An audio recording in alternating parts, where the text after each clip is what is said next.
If I told you that there was a currently active cult that liked to drink each other's urine to try to always be bringing in the collective sexual energy of each other, would you believe me? I mean, I honestly barely believe it myself. I don't think I've been this shocked and disgusted by cult behavior since the Nexium case broke. When I tell you that this group and this man are so inherently disgusting, it is hard to have words. And some of the things that you are going to hear in this video are incredibly frustrating, incredibly disturbing, because this is a man who preyed upon women who were just trying to better their lives, their minds, their bodies, their spirits. And he preyed upon them because he is a disgusting sex-crazed lunatic. I'm talking from getting women and coercing them into sleeping with him because of his powerful sexually charged energy, to forcing these women to become cam girls. So it's going to be an absolute difficult and wild ride. So please sit back, relax, and take a deep breath, because it is time to let the fresh air in.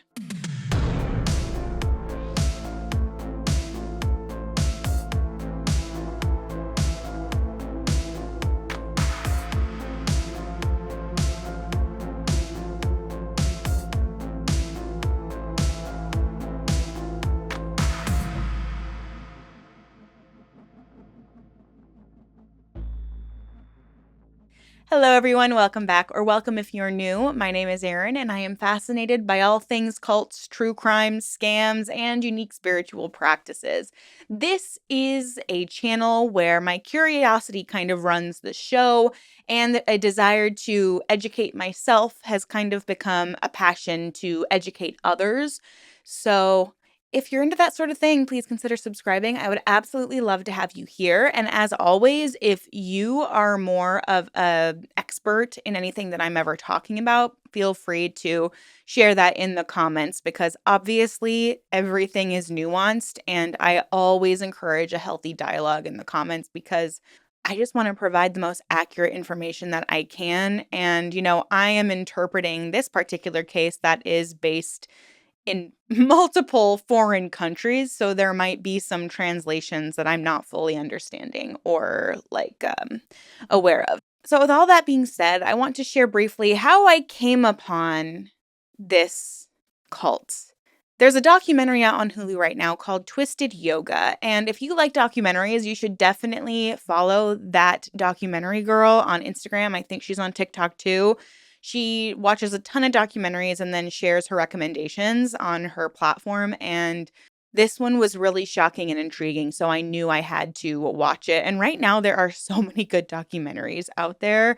I'm going to have to dabble into some true crime again, because there seems to be this epidemic of teenagers killing their friends. And I just am so baffled by it that I kind of want to talk about this and try to understand why these kids are doing this more. Or were at least back in the early 2010s. But all of that being said, thank you for being here. And we're going to go ahead and jump right into today's video. Now, it was a quiet autumn day in October 2023 when French police moved through the streets of Paris with an arrest warrant that had been decades in the making. Their target was a 71-year-old Romanian man who had spent the better part of 2 decades slipping between jurisdictions, reinventing himself under different names, and convincing thousands of followers across Europe that he wasn't a criminal, but a cosmic being, a spiritual master, so advanced that ordinary laws, ordinary morality, and ordinary human relationships simply didn't apply to him. And his name was Gregorian Bivolaru. And when French officers finally placed him in handcuffs, they were closing a chapter in one of the most sprawling, complex, and disturbing cult stories in modern European history. A story that had begun not in Paris, but in the gray, surveilled streets of communist Bucharest, more than half a century earlier.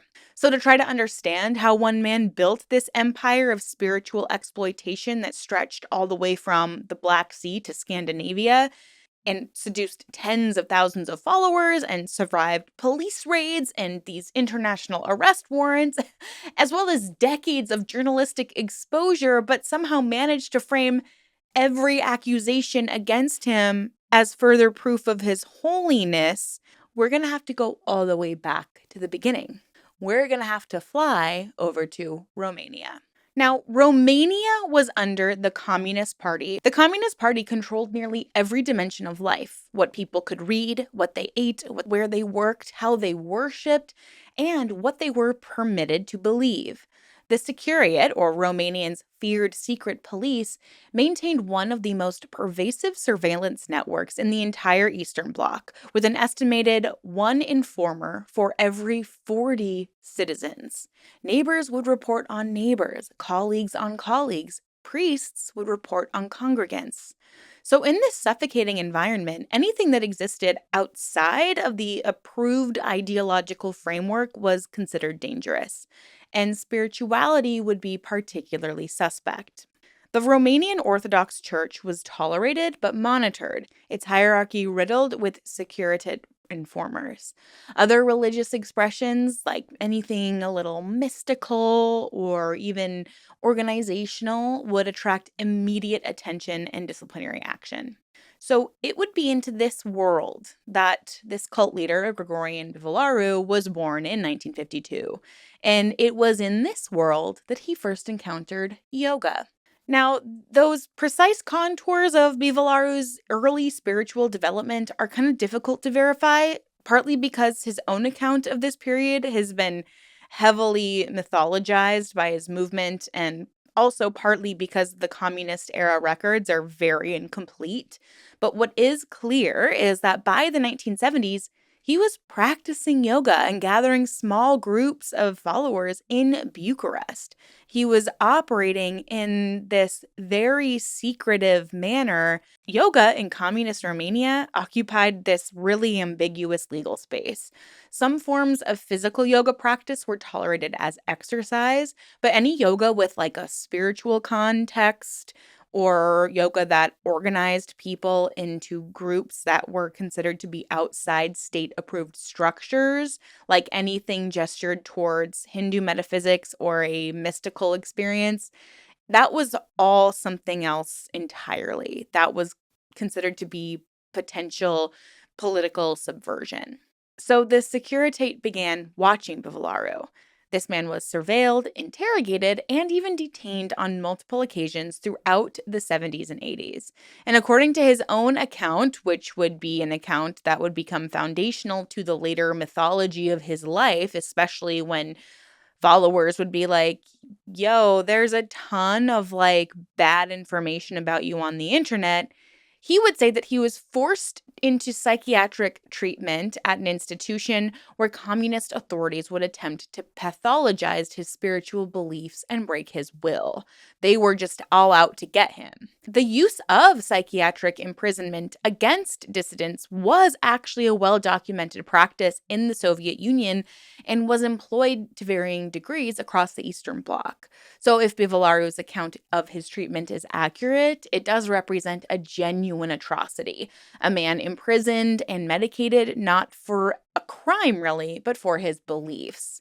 And even those who came to know him later as a predator would acknowledge that his early persecutions were real enough to have left genuine psychological marks on him. And more importantly, they offer genuine credibility to the story I'm trying to tell, because this is the crucial irony at the heart of everything that followed. Gregorian Bivolaru actually was persecuted. The communist state really did target him, and that real persecution would become the most powerful tool in his arsenal.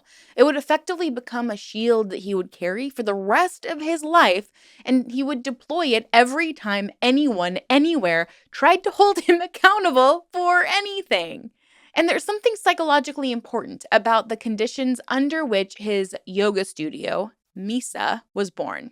Groups that form under this type of persecution often develop these particular characteristics. They become intensely cohesive and draw identity from their shared suffering and shared secrets. They obviously develop this us versus them worldview in which the outside world is not merely different, but in fact it's actively hostile, and that very well may have been their reality at the moment. And followers would invest enormous trust in their leader because this leader has demonstrated the courage to maintain the group's existence in the face of that danger. They interpret all external pressure as more confirmation of their specialness. Because why else would these positive forces of the state bother to persecute them? Every single one of these dynamics would be present in the group MISA long after the communist state that created them had collapsed. Bivolaru didn't merely survive underground, he was shaped by it. And he would spend the next 4 decades recreating that underground atmosphere or even conditions of relative freedom, because the underground atmosphere was where his power was absolute. When communism fell in Romania in December of 1989, it was dramatically and violently, and ended with the dictator and his wife being executed by a firing squad on Christmas Day.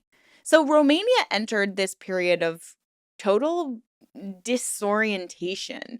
Virtually every institution had to be rebuilt simultaneously. I mean, the economy was collapsing, political structures were being improvised, and after decades in which official ideology had filled every available space, there was a sudden void where meaning used to be. And into that void rushed an extraordinary variety of spiritual movements, religious organizations, New Age teachers, and these self proclaimed prophets. Even Western Christian missionaries arrived in enormous numbers. The Romanian Orthodox Church, discredited by its collaboration with the communist regime, even struggled to reclaim moral authority. And so Eastern spiritual traditions that had been forbidden were suddenly becoming exotic and appealing. So Gregorian Bivolaru was perfectly positioned for this moment. He had genuine yoga knowledge. He had a compelling personal narrative of suffering and resistance. He had a network of followers who had maintained loyalty through years of danger.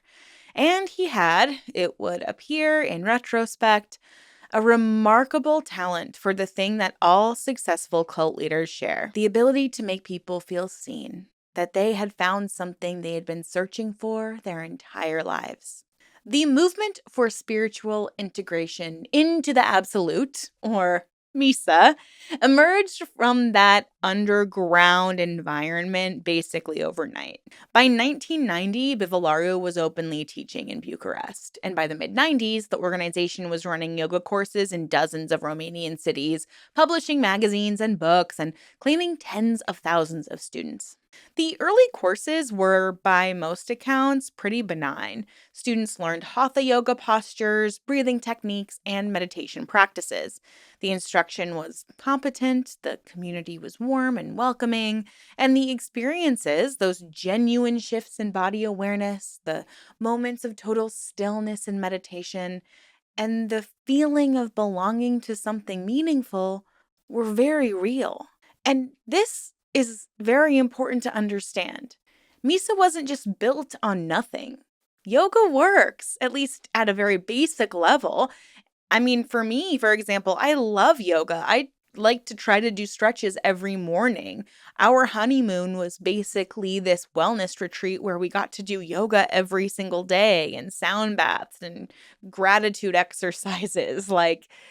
I'm so into some of this woo-woo stuff, but I'm very, very aware that you can get in a little too deep. Because the thing is, yoga does create this sense of community. And the community that this particular yoga was creating felt genuinely nourishing for many people who had grown up in this kind of spiritual desert of communist Romania.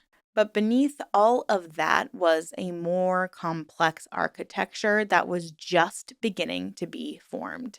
Now, from the beginning, MISA operated on a principle of graduated disclosure. New students saw only the welcoming, spiritually enriching surface. But as they progressed, as they invested more time, more money, and more social identity into the organization, they were gradually introduced to deeper layers of teaching. The progression moved like this. It would be basic yoga and meditation, and that gave way to more advanced energy practices. And those advanced energy practices gave way to ding, ding, ding, tantric theory. And then tantric theory gave way to sexual practices like actual orgies. And those sexual practices would then give way for the innermost circle to directly involve themselves with the cult leader Bivolaru himself. Each stage, there would be a new revelation that's framed as privilege. And this would be evidence to the student that they had advanced sufficiently enough to receive more profound truth. You're only ready to be given this divine knowledge when we deem you are ready. And shh, you better not tell anyone because they're not going to be able to handle it. They're not special like you. They're not ready to hear the information. It's very Scientology coded. And so once you reach a new stage, you're already so invested and you've already accepted so many previous revelations that the next step would just seem less shocking than it would have seemed to an outsider jumping in at that level at that time. So this is how we have intelligent, educated, and psychologically healthy people ending up in places that they could never have imagined accepting at the beginning. And not because they were foolish. Like I say all the time, there's always something good at the beginning with a cult because otherwise there would be no reason to join the group. But it's because each individual step made, viewed from the inside, seemed completely reasonable given all the steps that had come before it. Now, by the early to mid 90s, Romanian journalists were already beginning to raise concerns. Reports from former members described psychological manipulation and authoritarian internal structures. There were questions about money. MISA was accumulating property and resources at a pace difficult to explain from membership fees alone. And there were the first carefully worded suggestions that something troubling was happening in Bivolaru's inner circle. The Romanian Orthodox Church, whose relationship with MISA would remain one of sustained hostility throughout the organization's history, began issuing pastoral warnings. Church publications characterized MISA as a dangerous sect incompatible with Christian values and potentially exploitative of vulnerable people. And MISA's response to all of this was very immediate and very consistent, and it would never substantially change. Every critical voice, whether journalist, former member, church official, or state authority, was simply characterized as persecutor. I mean, it had happened literally to Bivolaru before, so why wouldn't it be happening again? The Orthodox Church was considered spiritually corrupt, compromised by its communist collaborations. Journalists were just paid agents of dark forces. Former members were spiritually underdeveloped and less than, and they were just unable to handle the demands of genuine spiritual practice, so they just retreated into bitterness. Yeah. So, literally everything, every piece of criticism was simply the latest chapter in the long story of Gregorian Bivolaru's persecution. A story that had begun with the Securitate and never really ended. So, these institutions raising concerns, the state, the church, mainstream media, they were exactly the institutions that had spent the previous 4 decades lying to and oppressing Romanians. So, why would anybody trust them now? Now, the resort town of Costinești in Romanian's Black Sea coast became, in the mid 90s, the physical heart of MISA's world. Every summer, thousands of members would converge on the town for extended yoga camps that would last weeks. Tents and temporary structures would fill the grounds, and the air smelled of salt water and incense. Days were structured around yoga sessions, lectures, and communal meals. And evenings brought gatherings, music, and the particular intensity of a community that believed it was engaged in something cosmically significant. For many participants, these summer camps were among the most powerful experiences of their lives. The immersion was total, completely removed from the pressures of ordinary Romanian life. surrounded by like-minded people engaging in practices that produced these genuinely altered states of consciousness, and always with the possibility of, encountering the guru himself, whose physical presence was described by devotees in terms that left no ambiguity about the nature of their feelings, whose physical presence would be described by devotees as ethereal, as holy. But the camps were also the setting in which the darker dimensions of MISA would become the most visible. The immersive environment, the separation from family, from all outside information, from the stabilizing context of quote unquote ordinary life, created conditions of heightened suggestibility.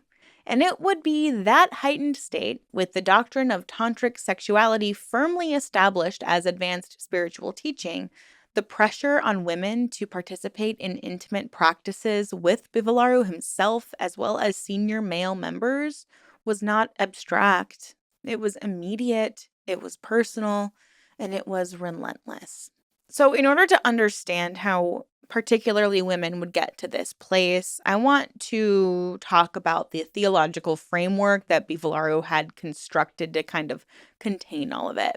So, just like many other cults, this guy just pulled from a bunch of different yoga-based traditions. So we have the Hindu Tantra, which basically treats sexual energy as a form of divine power. And in these traditions, the union of masculine and feminine principles is understood as a microcosmic reflection of cosmic creation itself, and certain practices involving the cultivation and redirection of this sexual energy are considered advanced spiritual disciplines. So, Bivolaru would take all of these elements and elaborate them into a system that served his personal purposes with a disgusting precision. The key elements were the first, sexual continence, particularly for the men, the retention and then redirection of sexual energy rather than its release was presented as the path to spiritual advancement, physical transformation, and ultimately physical immortality. This was not entirely. And, this idea exists in genuine yogic and Taoist traditions, but in Bivolaru's system, the emphasis was placed in ways that served a very specific agenda that we will get into soon. The second was the concept of Shakti, or divine feminine energy. Women in this framework weren't merely spiritual practitioners, but living vessels of divine power. Their bodies contained energy that male practitioners needed for advancement. Sexual union, properly conducted with continence, allowed the transfer of this energy. So, this would elevate the woman's status rhetorically while simultaneously reducing them functionally to simply a source of spiritual fuel. Now, the third and most critical element was the doctrine of the master's transmission, which I hate to put it like that, but that's essentially what it is. So, a spiritually advanced teacher, according to MISA doctrine, could transmit enlightenment through physical intimacy.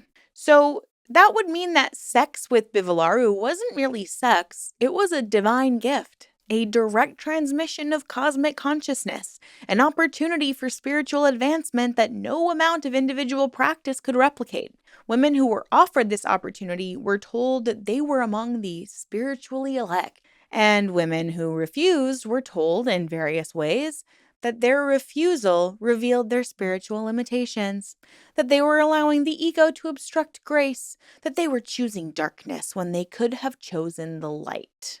So obviously, this from a psychological standpoint is a trap of extraordinary elegance. It made acceptance a spiritual achievement and refusal a spiritual failure. It basically reframed coercion as a gift. It ensured that women who experienced doubt or distress about what was happening to them would interpret those feelings as their own inadequacy rather than as reasonable responses to exploitation. And it made the whole thing nearly impossible to prosecute because the women themselves, genuinely at the time, didn't view themselves as victims. I mean, the woman who I discussed in the introduction of this video where I said that this was like a pee drinking cult. She was invited very early on to go to this like special villa to basically live with all these women and work on her spiritual practice and do yoga and all of the things. And then she was invited to this special ceremony where basically the women were all having intercourse with each other. She explained it as basically a giant orgy. And if you didn't want to participate, you had to basically leave the compound. But she decided she was going to be there, maybe not participate, but just observe. And luckily, this was like the biggest light bulb for her because she watched as all of the women urinated into this collection bowl and drank from it. And then they would fill little vials of this urine and drink of it whenever throughout the day they felt like they needed a little spiritual recharge. And she was like, nope, I'm out. And then when she tried to leave, they forced her to record this really creepy video of her essentially saying, I'm leaving on my own free will and nothing bad ever happened here. I'm just ready to go home. It was one of those videos that you watch it and you're like, blink twice if you need help. Like, I'm so thankful that that was like her light bulb moment and she didn't participate. But like, they use that video obviously as a collateral, as a way to say, oh my gosh, no, no, no, no. Don't even worry about it. Like, anything she says now is a lie because like look at this video she said to us, she gave us. She admits that she didn't see anything weird or didn't feel uncomfortable. See?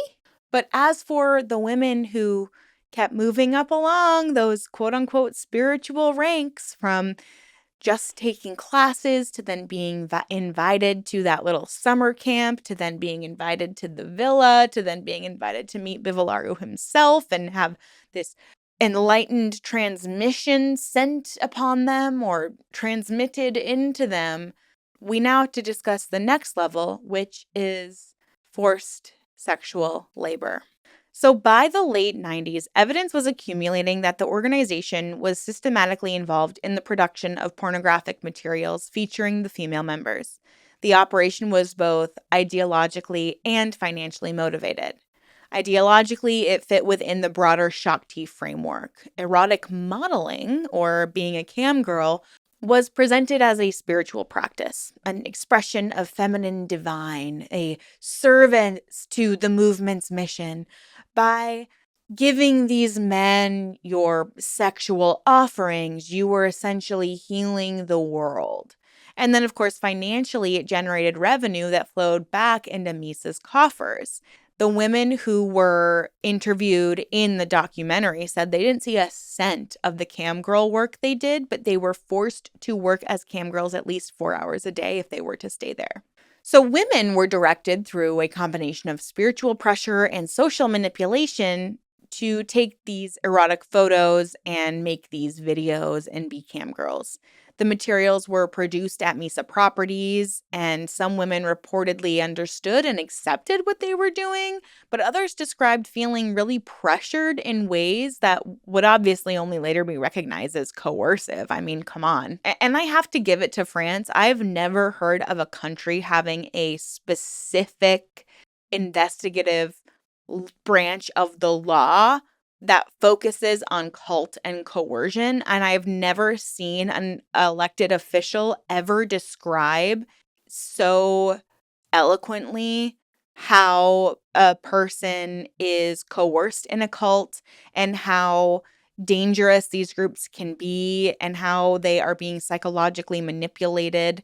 And there's a whole division in the French government that is devoted to cultic crime.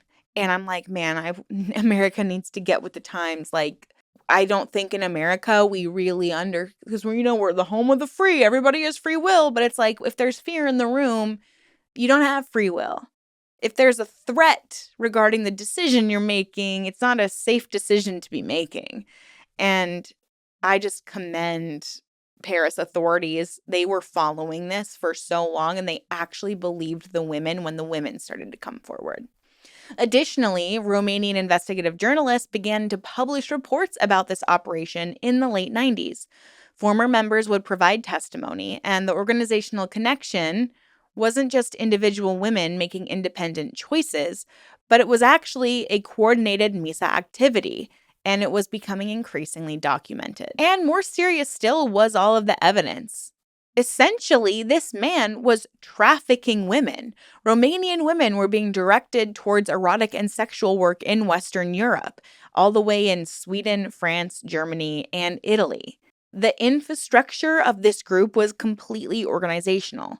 MISA had international branches in all of those countries that were all called something different. We have Natha Yoga in Scandinavia, Atman in various European nations, Terra Yoga in the UK. I mean, these branches provided contacts, housing, and organizational support. They would be flown to Paris to meet Bivolaru. Oh, wow. That is human sex trafficking. Women from Romania were told that depending on the individual's particular beliefs and vulnerabilities, either this work was a spiritual practice or a necessary contribution to the movement's finances, or even an opportunity for a better life abroad. This is how they're being manipulated into becoming sex workers.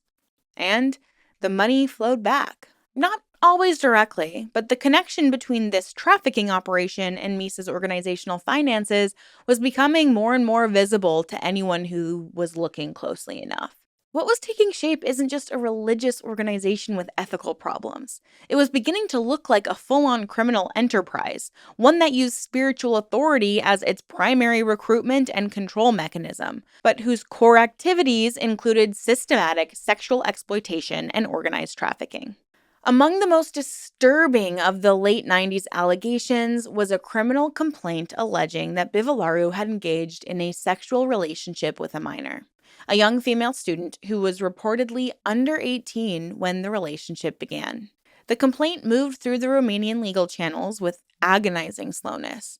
Bivolaru's legal team filed procedural challenge after procedural challenge, and MISA mounted an aggressive public relations campaign, flooding the media with the claim that the girl's family and Romanian authorities had fabricated everything.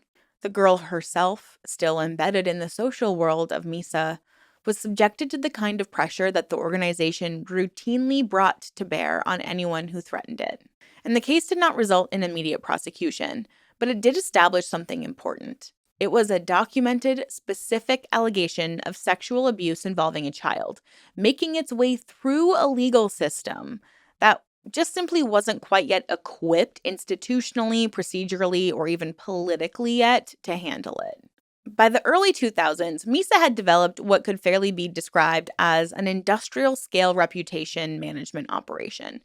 The organization's publications, like magazines and websites, and also internal communications, served not only to spread MISA's spiritual teachings, but to actively attack anyone who questioned them. Critics found themselves subjected to a consistent pattern of treatment.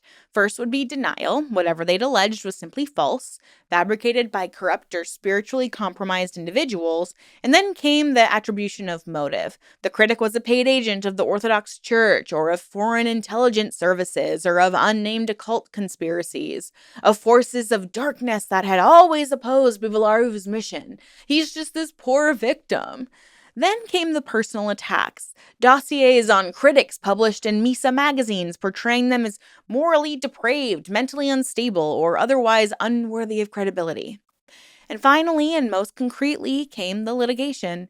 MISA pursued defamation lawsuits against critical journalists, creating financial and psychological strain that served as a powerful deterrent to others who might consider speaking out. The threat of being sued by an organization with a significant legal resource and a large number of committed members willing to testify on its behalf had a measurable, chilling effect on Romanian media coverage. Former members who spoke publicly found themselves harassed in various ways. Their employers might receive communications questioning their mental stability or moral character. Their social relationships within the MISA community, often their primary relationships after years of the organization's isolation tactics, would evaporate overnight. Some reported being followed or otherwise surveilled. That's what I'm saying. It's giving Scientology. Now, this was all central to MISA's operation. The organization's survival depended on its ability to suppress testimony and discredit witnesses, so it would invest accordingly. Now, despite defamation apparatus, the early 2000s saw a growing number of women coming forward publicly with testimonies about their experiences in MISA's inner circles. And these testimonies would share recognizable patterns. The stories would typically begin the same way.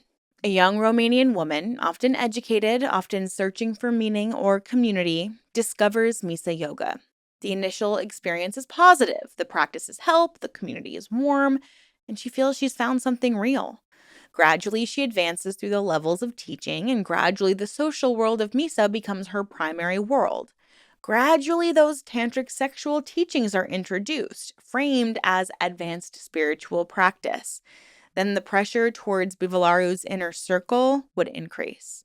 And then, somewhere in that progression, something happens that she can't really fit into the spiritual framework she's been given. A request that feels wrong, even through layers of doctrine, feels uncomfortable. A moment in which the gap between the teaching and the reality becomes visible. And suddenly the entire system, which had been deemed solid and luminous, has revealed its ugly half. But leaving was its own ordeal. Women who exited MISA described profound disorientation because their entire social world, their belief system, their sense of identity had been organized around this movement. So outside of it, they felt alien and alone. They often had no language for what had happened to them because that language that they had been given was reframing exploitation as a spiritual practice. Learning to call things by their right names was itself a years-long process. And those who managed to speak publicly did an enormous service despite the personal cost. Their testimonies, documented by journalists and eventually by investigators, would build the evidentiary foundation for what was coming. Now, Romanian prosecutors and police were working through the early 2000s and were slowly and laboriously assembling a case. And by this point, the Parisian cult unit was doing the same. But the obstacles were significant.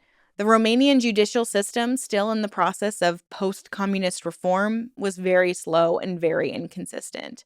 Cases could take years to move through the system, and procedural changes could add even more years.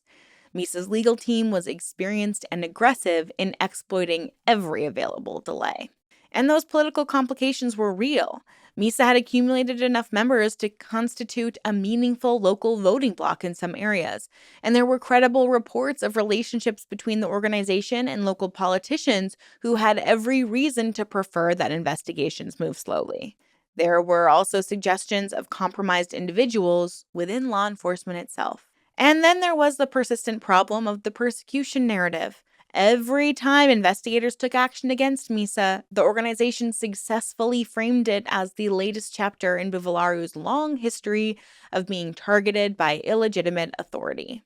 Some Romanian public figures and civil liberties advocates genuinely committed to protecting religious freedom in the post-communist context were sufficiently persuaded by this framing to add their voice to MISA's defense. But luckily, the evidence was overwhelming. By 2003 and into 2004, prosecutors had accumulated documentation relating to sexual crimes, including the alleged relationship with the minor, the production and distribution of pornographic materials, organized trafficking of women for sexual exploitation abroad, financial fraud against members, tax evasion, and the operation of a structured criminal organization. Oh my gosh, my tongue is tied saying all that. And on the morning of March 18th, 2004, Romania moved. Now, the scale of this raid was massive. Approximately 1,000 police officers fanned out across Romania simultaneously, executing search warrants at more than 160 locations. This included MISA's Bucharest headquarters, properties, homes of senior members, and organizational facilities in cities across the country. The operation was a statement as much as an investigation.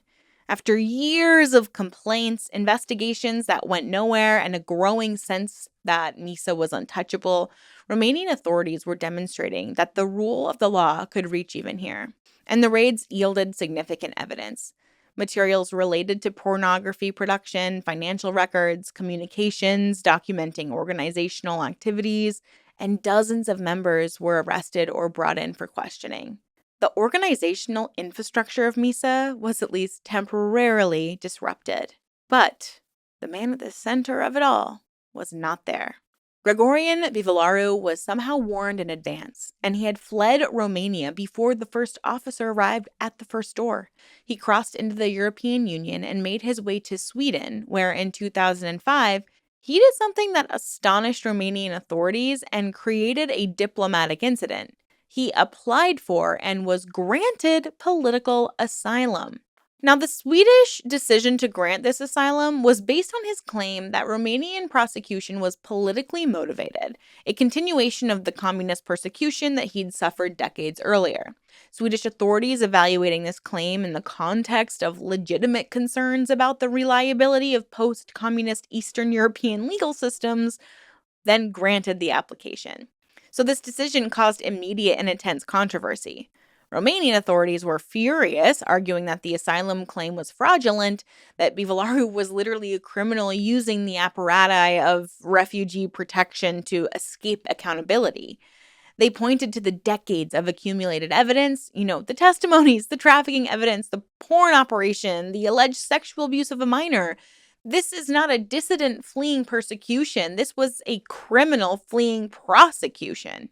But the Swedish decision revealed a genuine systemic vulnerability. Asylum systems are designed to protect the persecuted. Bivolaru had spent 30 years building this persecution narrative that was rooted in enough historical truth to sound credible, and he now deployed it to maximum effect. So obviously this was a devastating blow. It meant that the man they'd spent years trying to bring to justice was now just living openly in Sweden, continuing to lead his cult from abroad, totally protected by the legal systems of a Western democracy. So since this man was basically safe in Sweden, all the international branches of the cult continued to operate. Many ordinary members of these international branches had no clear picture of what was alleged against the organization's founder. They just knew him as a spiritual teacher whose teachings had helped them, whose community had enriched them, and who was, according to everything they had been told, a real victim of Romanian state persecution.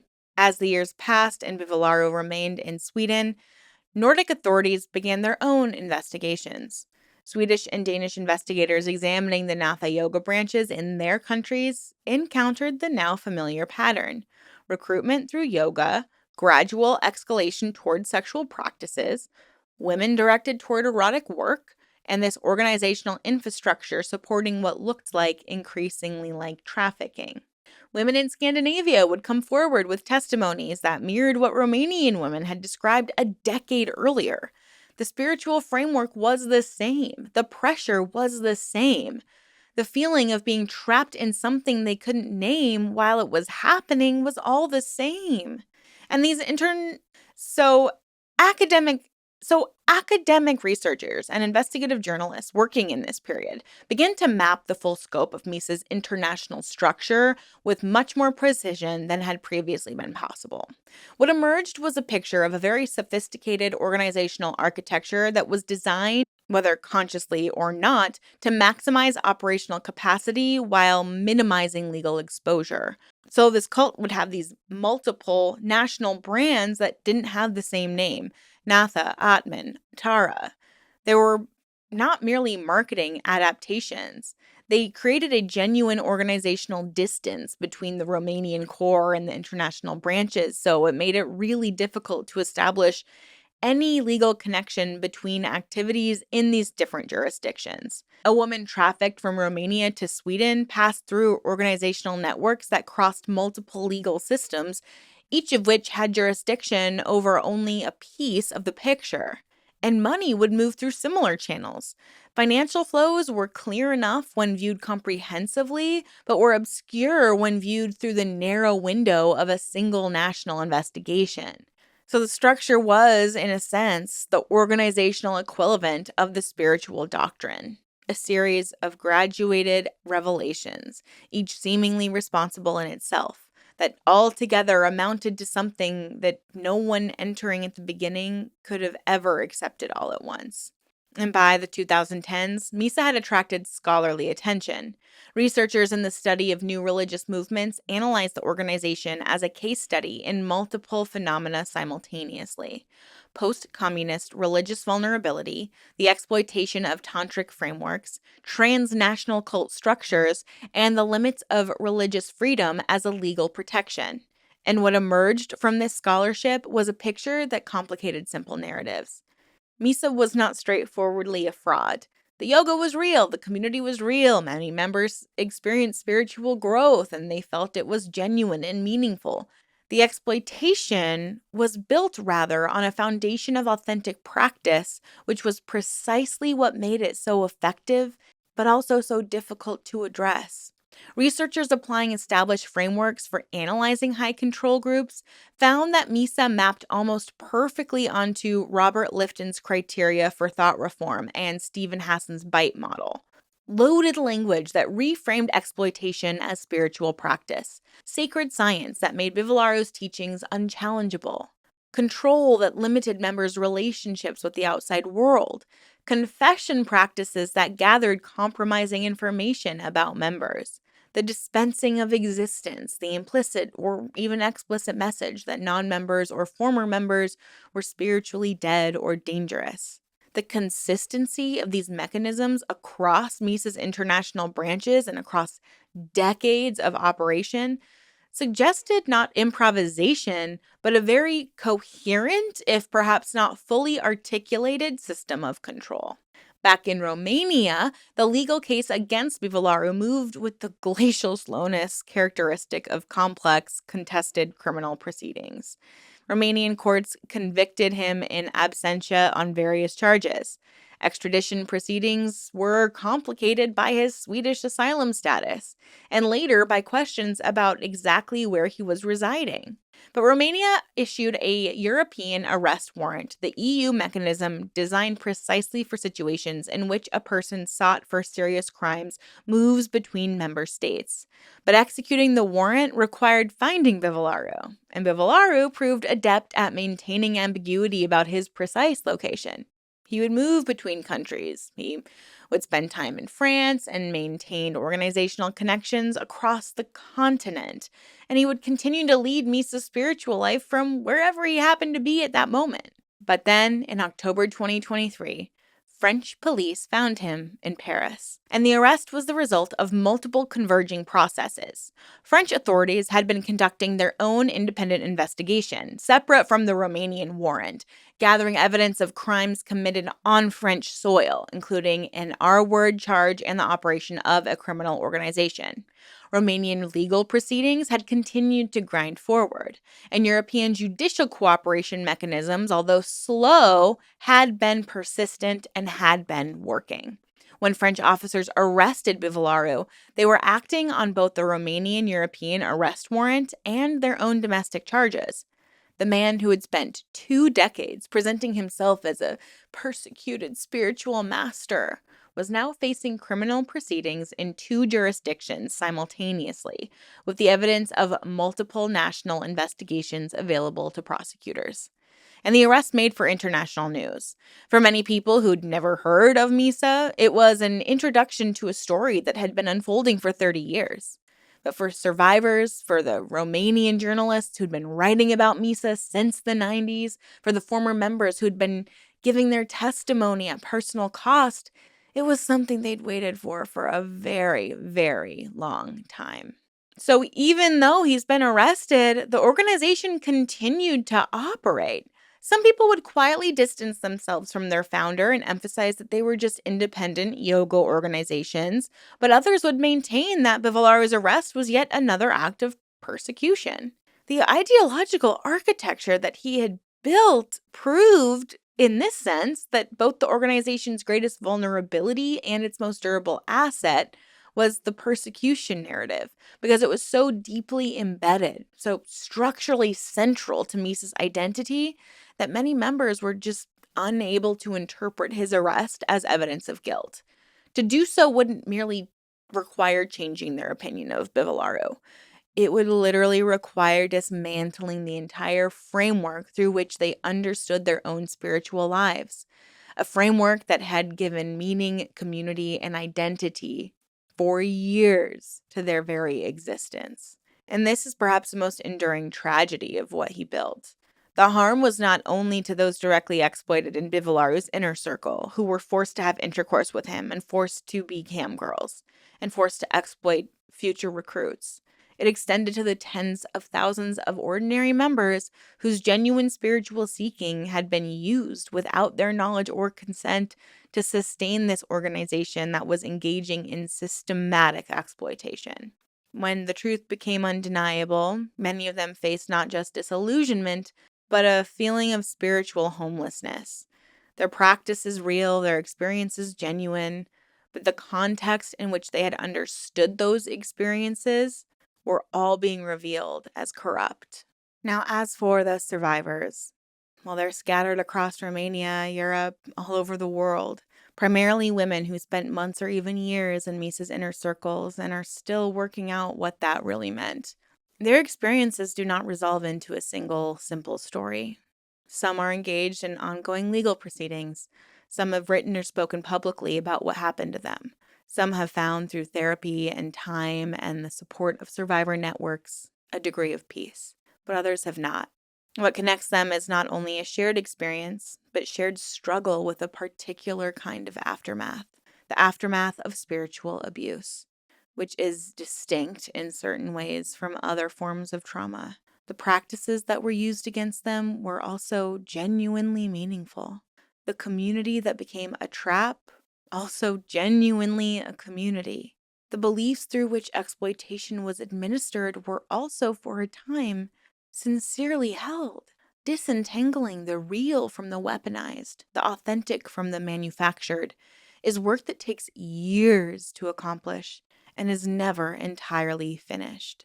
Survivor networks in Romania, Sweden, France, and elsewhere have done important work in creating spaces where this disentanglement can happen, where people can speak honestly about what was real and what was false, what they lost, and what, if anything, they were able to keep. And as for the organization, well, it is still operating, unfortunately. New students continue to walk through the doors of Natha yoga centers in Scandinavia and other centers across Europe. And it's so hard to think that there's the potential for them to be harmed or engage in activities they wouldn't otherwise do. And if there is a single lesson in the long, painful story of Gregorian Bivolaru and MISA, it may be this. Spiritual authority, when concentrated absolutely in a single individual and insulated from accountability, is one of the most dangerous forces in human social life. This is not a lesson about yoga or tantra or Eastern spirituality. Those traditions contain genuine wisdom and have helped countless people. It's a lesson about the specific conditions under which any source of meaning, whether it's religious, political, therapeutic, communal, how these can all be twisted into an instrument of control and exploitation. Those conditions are, in summary, perhaps a charismatic leader whose authority is placed beyond question, a doctrine that reframes harm as benefit, a community that replaces rather than supplements outside relationships, a narrative of persecution that immunizes the leader against accountability, and the gradual erosion through 1,000 tiny little steps of the individual's capacity to trust their own perceptions. And these conditions can arise anywhere. They're not limited to post-communist Romania or to Tantric yoga or to any particular cultural context. They are features of human psychology and human social organization, all exploitable by those with the knowledge and the appetite and the absence of conscience required to exploit them. So recognizing them in their early stages before investment and identity and community have all made recognition nearly impossible. is the best protection any of us have. So please let me know what you think about this video, this cult. It is, again, one of the most insidious ones I've ever covered, heard about. It's so unsettling and so disturbing. And if you want to watch Twisted Yoga on Hulu, I highly recommend it. You get to hear from actual survivors, and honestly, my heart just goes out to them. I mean, they have to be so brave to speak out, especially in a group where there are still people active. And I hope the more that this group, this cult, is talked about and named, I really, really hope that people stop going to those places. They stop giving them money, because when you are financially supporting an organization like this, you are directly contributing to the harm of others. So I really hope that people are able to save themselves, save other people, and I hope this guy is held to account. I hope he is locked away for the rest of his life like Keith Raniere before him. So anyways, you guys, it's always weird to say I hope you enjoyed this video, because there's not really much to enjoy about it, but I hope you learned something. I hope you gained something from it, and just remember to stay safe out there. Always ask questions and always stay skeptical. I'll see you in my next video very soon. Bye.